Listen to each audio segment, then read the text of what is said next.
કેન્દ્રીય ગૃહમંત્રી શ્રી અમિત શાહના ગાંધીનગર લોકસભા, હરિયાણા લોકસભા અને મિશન 5 મિલિયન ટ્રીઝ અભિયાન અંતર્ગત એક મોટું કાર્ય થયું છે. આનંદમ પરિવાર દ્વારા જાસપુરના ઓક્સિજન પાર્કમાં 2.11 લાખથી વધુ રોપાનું વાવેતર કરવામાં આવ્યું છે. સંસ્થાના સ્થાપક શ્રી અનિલ પટેલના જણાવ્યા મુજબ આ ઝુંબેશનો મુખ્ય ઉદ્દેશ આપણી હવાની ગુણવત્તા સુધારવાનો અને આવનારી પેઢી માટે ટકાઉ હરિયાળી ઊભી કરવાનો છે.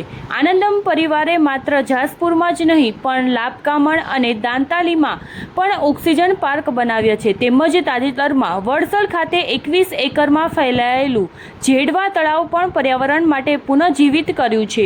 આવો આપણે પણ આ ભગીરથ કાર્યક્રમમાંથી પ્રેરણા લઈ પર્યાવરણ બચાવવામાં આપણું યોગદાન આપીએ. આપણા વડાપ્રધાન આદરણીય નરેન્દ્રભાઈ મોદીજીના પર્યાવરણ સંરક્ષણ માટે એક પેડ માં કે નામ એ અંતર્ગત ગાંધીનગર લોકસભાના લોકલાડીલા સાંસદ અને કેન્દ્રીય ગૃહ તેમજ સહકાર મંત્રી આદરણીય અમિતભાઈ શાહ સાહેબના ગાંધીનગર લોકસભા હરિયાળી લોકસભા એ સંકલ્પ હરિયાળી લોકસભા બનાવવાના સંકલ્પને આજ રોજ 12મી જુલાઈના રોજ એમની લોકસભા વિસ્તારમાં 1 કરોડથી પણ વધારે વૃક્ષોનું વાવેતર કરવાનો માનનીય અમિતભાઈ શાહ સાહેબે સંકલ્પ લીધો છે.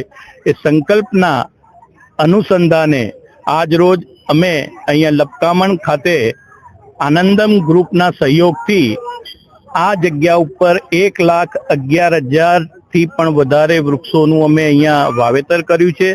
એનું જતન કરવાની જવાબદારી પણ આનંદમ ગ્રુપે લીધેલી છે. પશુ પક્ષી અને સૌના માટે પર્યાવરણને સંરક્ષણ મળી રહે અને નાગરિકોને સારું ઓક્સિજન મળી રહે તેવા શુભ આશયથી આ વૃક્ષારોપણનો અમે સંકલ્પ લીધેલો છે. ગાંધીનગર લોકસભાને હરિયાળી લોકસભા બનાવવાનું માનનીય અમિતભાઈ સાહેબનો જે સંકલ્પ છે એને સાકાર કરવા માટે અમે સૌ કટિબદ્ધ છીએ. આનંદમ પરિવાર તરફથી અનિલ પટેલ અને અમારી સાથે વોલેન્ટિયર જોડાયેલા સોલા પ્રકૃતિના ગ્રુપના દરેક પરિવાર સભ્યો છીએ. અહીંયા માનનીય શ્રી અમિતભાઈ શાહ સાહેબનો એક ખૂબ સરસ ઝુંબેશ હતી કે ભાઈ એક સાથે 1 કરોડ વૃક્ષનું વાવેતર કરવામાં આવે, સાથે સાથે એનું જતન પણ કરવામાં આવે. એમના આ સંકલ્પને સાકાર કરવા માટે અમે અને પ્રકૃતિ ગ્રુપ અમે સાથે રહીને ટોટલ 3 ગામોમાં થઈને 2,11,000 વૃક્ષોનું વાવેતર કરવાનો સંકલ્પ લીધો છે અને પરિપૂર્ણ થશે અને એ લગભગ પરિપૂર્ણ થવાના આરે આવ્યો છે અને બધા જ વૃક્ષો અહીંયા લગાવ્યા છે. 5 વર્ષ સુધી તેનું જતન કરીને એક સરસ નંદનવન ઊભું કરવાનું છે, જેનાથી વરસાદની પેટર્ન બદલાય, પક્ષીઓનું સંવર્ધન થાય અને આખી પ્રકૃતિ રિસાયકલ ફરીથી સેટ થાય. એ પ્રમાણે અમે કામ કરવા માટે કેટલા વૃક્ષો અત્યાર સુધી વાવ્યા છે અને આજે કેટલા વૃક્ષો આવશે? મોસ્ટલી આજ સુધીમાં 2,11,000 આજ સાંજ સુધીમાં પતી જશે. 50% જેટલો ટાર્ગેટ અમે પૂરો કરી દીધો છે અને અમારી સાથે જે ગ્રુપ જોડાયું છે એ પણ ઘણું ઉત્સાહી છે, વોલેન્ટિયર કામ કરે છે ને એક વૃક્ષના બચાવવા માટેની ઝુંબેશ પણ કરે છે.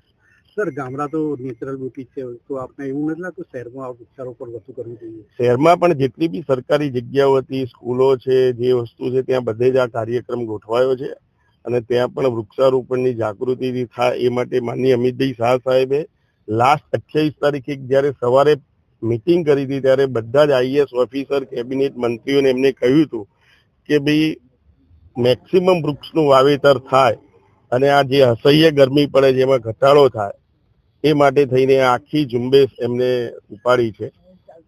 એટલે એમનું આ જે વિઝન છે અને એમની જે આ પ્રેરણા અને પ્રોત્સાહન છે એટલે આ દરેક વસ્તુ સક્સેસ થશે.